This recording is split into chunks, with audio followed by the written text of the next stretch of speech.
In today's video, I'm going to show you exactly how to turn any page into a template in Notion, step by step. This is perfect if you've built a page layout you love and want to reuse it over and over again for projects, notes, tasks, or anything else inside Notion. Instead of rebuilding the same structure every time, you can duplicate it instantly as a template. This is one of those small Notion features that can save you a ton of time once you know how it works.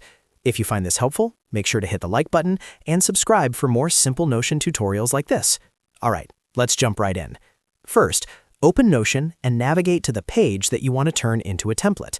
This page can contain anything you want, like headings, text, checklists, databases, or images.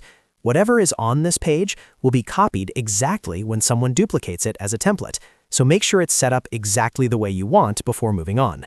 Once you're on the page, look to the top right corner and click on the Share button.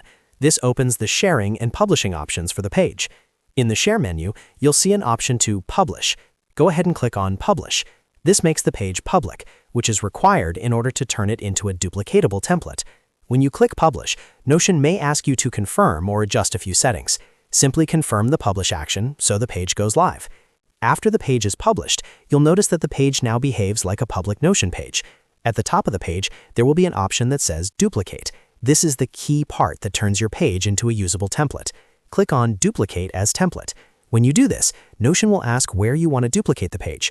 Choose the workspace and location where you want the template copy to be created. Once selected, Notion will instantly create a copy of that page inside your workspace.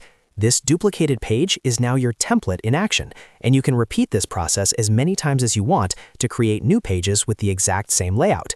You can also share this published link with others, and they'll be able to duplicate the template into their own Notion workspace as well. This is especially useful if you're creating templates for clients, teams, or selling Notion templates online. And that's it. You've successfully turned a Notion page into a reusable template using the built-in Publish and Duplicate feature. If this video helped you out, make sure to hit the like button, subscribe to the channel for more Notion tips and tutorials, and let me know in the comments what kind of Notion guide you want to see next.